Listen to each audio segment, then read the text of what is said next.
আকাশে ঘন মেঘ, ঝমঝমিয়ে বৃষ্টি আর চারপাশ ঘন অন্ধকার। তখনই মনটা হয় যে একটু খিচুড়ি হলে বেশ মন্দ হয় না। যাই হোক, আজকে সেরকমই একটা দিন। খুব বৃষ্টি হচ্ছে বাইরে, আর পরিবেশটা একদম মেঘলা, চারপাশটা যেন অন্ধকার করে এসেছে। তখনই বাড়িতে কেউ কেউ বলে উঠল, আজকে একটু খিচুড়ি হলে ভালো হতো। চলো তাহলে আজকে একটু খিচুড়িই বানিয়ে ফেলি। তাই শুরু করে দিলাম খিচুড়ি বানাতে। শুরুতেই মুগ ডালটা আমি ভেজে নিয়েছি। চালটা ভিজিয়ে রেখেছিলাম 15 মিনিট মতো।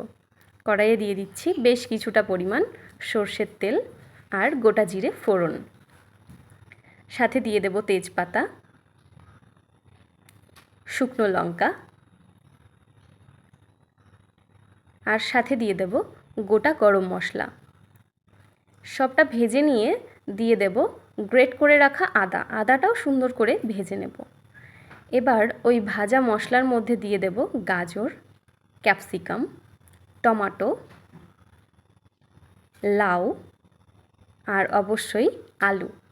সব সবজিগুলো একসাথে দিয়ে বেশ সুন্দর করে ভেজে নেব।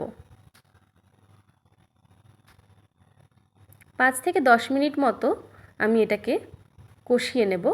অবশ্যই এর মধ্যে দিয়ে দেব লবণ এবং হলুদ।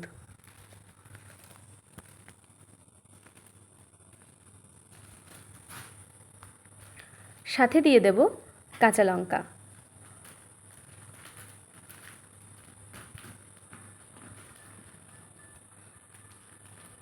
এবার 5-10 মিনিট মতো সুন্দর করে সব সবজিগুলোকে তেলের মধ্যে ভেজে তার মধ্যে দিয়ে দেব ভেজানো চাল আর মুগের ডাল, যেটা আমি ভেজে নিয়েছিলাম।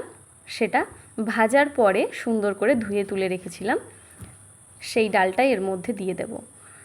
সমস্ত সবজি, চাল, ডাল একসাথে সুন্দর করে নাড়িয়ে এবার বেশ খানিকটা পরিমাণ জল দিয়ে দেব। জলের পরিমাণটা কিন্তু বেশ খানিকটাই দিতে হবে, কারণ খিচুড়ি তো অনেকটাই জল লাগে। সমস্ত উপকরণগুলো সুন্দর করে মিশিয়ে নিয়ে ঢাকা দেব, আর 15 থেকে 20 মিনিট পর দেখাবো যে চালটা খুব সামান্য একটু ফুটেছে, কিন্তু এখনও অনেকটাই হওয়া বাকি। তো এরকম সময় গ্যাসের আঁচটা একদম কম করে আবার ঢেকে দেব 15 মিনিট মতো।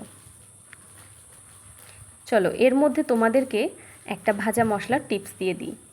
এখানে নিয়ে নিয়েছি গোটা জিরে আর শুকনো লঙ্কা। এটাকে আমি শুকনো খোলায় হালকা একটু ভেজে গুঁড়িয়ে নেব। কোনোভাবেই কিন্তু এটাকে পোড়ানো যাবে না, এটা শুধুমাত্র হালকা ভেজে নিতে হবে। যাই হোক, এবার ঢাকনা খুলে দেখা যাবে 15 থেকে 20 মিনিট পরে খিচুড়িটা প্রায় হয়ে এসেছে, কিন্তু তাও কিছুটা বাকি। যাই হোক, আরও 10-15 মিনিট মতো হালকা আঁচে এটাকে হতে দেব।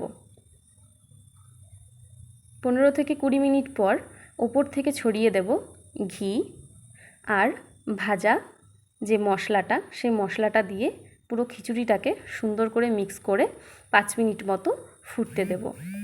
ব্যাস, এবার কিন্তু একদম রেডি আমাদের বৃষ্টি ভেজা বর্ষার দিনে একদম সুন্দর ঝাল ঝাল খিচুড়ি। খিচুড়িটা একদম গাঢ় হয়ে এসেছে আর রান্নাটা একদম কমপ্লিট। উপর দিয়ে ছড়িয়ে দেব আরও একটুখানি ভাজা মশলা। বৃষ্টি ভেজা বর্ষার দিন হোক বা কোনো মেঘলা দিন, যে কোনো দিনেই কিন্তু খিচুড়ি খুব অসাধারণ লাগে। যাই হোক, সাথে নিয়ে নিয়েছি কুমড়ো পুঁই শাকের ঘন্ট। তোমরা খিচুড়ির সাথে বেগুন ভাজা, ইলিশ মাছ ভাজা অথবা বাঁধাকপির তরকারি সব কিছুই কিন্তু নেওয়া যায়। তাহলে আর দেরি কিসের, চটপট করে বানিয়ে ফেলো খিচুড়ি। আর আমাকে কমেন্ট করে জানাও এই রেসিপিটা তোমাদের কেমন লাগলো।